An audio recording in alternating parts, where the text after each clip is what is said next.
Danny Briand est né grâce à une chanson de Dalida. Une chanson sur laquelle ses parents se sont rencontrés. Comment s'appelait cette chanson? L'histoire d'un amour, bien sûr. Elle donne son titre au nouvel album de Danny Briand sorti chez Sony BMG, avec lequel il est en tournée dans toute la France et en concert le 28, 29 et 30 septembre au Palais des Congrès.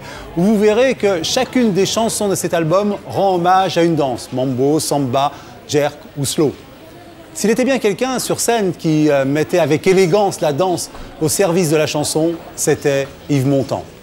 Depuis ses 14 ans et sa première guitare, Danny Briand compte Yves Montand parmi ses idoles, aux côtés de Frank Sinatra, Charles Aznavour ou Elvis Presley. Autant de chanteurs fascinés par le cinéma, comme Danny Briand. Voilà beaucoup de passion pour Yves Montand et peut-être d'autres que nous allons découvrir ce soir, Danny Briand. Oui, j'ai découvert Yves Montand en fait avec mes parents. Il y a une chanson qu'on entendait souvent, c'était Les Grands Boulevards. Et c'est vraiment la chanson des gens modestes qui n'ont pas beaucoup d'argent. Vous voyez, Yves Montand, c'était vraiment la voix du peuple, des gens simples, avec des joies simples. Et Les Grands Boulevards, c'était vraiment la chanson fondatrice. J'aime planer sur les grands boulevards. Il y a tant de choses, tant de choses, tant de choses à voir. On n'a qu'à choisir au hasard. On se fait des ampoules à zigzaguer parmi la foule. J'aime. Et puis après, le parcours exceptionnel, parce que c'était quand même un petit émigré italien qui avait fui le fascisme avec son père, qui avait été molesté par les milices de Mussolini, qui est arrivé à Marseille. Et c'était des moments très durs parce que Yves Montand a dû quitter l'école à 11 ans pour nourrir sa famille, ses frères. Et puis il a découvert par le cinéma américain Fred Astaire. Et c'est là que sa vocation est née et qui s'est dit tout d'un coup, surtout le cinéma américain de l'époque, qui donnait de l'espoir parce qu'on voyait toujours des héros qui se disaient on peut partir de très bas mais on peut aller très haut. Et Yves Montand, c'est ce qu'il a fait. Il est parti de très bas parce qu'il travaillait dans une usine de pâtes, il fabriquait des pâtes et puis après il a été coiffeur. Et il a quand même été jusqu'au sommet parce qu'il est allé à Hollywood où il a même eu des histoires avec une des plus belles femmes du monde aussi. Et il a fait du film Marilyn Monroe, on peut le dire. Marilyn Monroe, oui.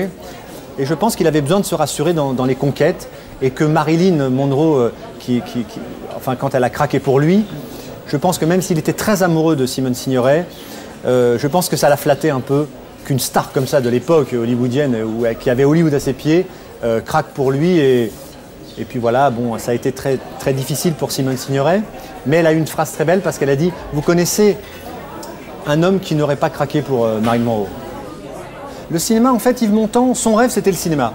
Il le disait souvent, il ne voulait pas être chanteur. Il a fait chanteur vraiment par hasard. Et un jour, il était dans un cabaret à Marseille et il était engagé pour chauffer la salle.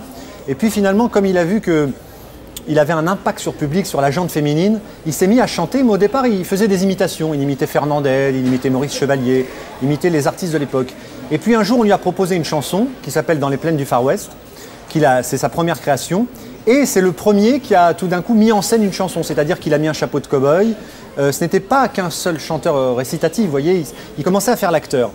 Et il a commencé la chanson, il avait de plus en plus de succès, donc il est allé à Paris, il est passé en première partie d'Édith Piaf, il est tombé amoureux d'Édith Piaf, et il est devenu une grande vedette pendant l'occupation et après. Mais son rêve, ça a toujours été le cinéma, malgré tout. Donc il a fait quelques tentatives dans Les Portes de la Nuit, dans Étoiles sans lumière et tout ça, mais qui n'ont pas donné de grands résultats. On ne l'a pas considéré comme un grand acteur.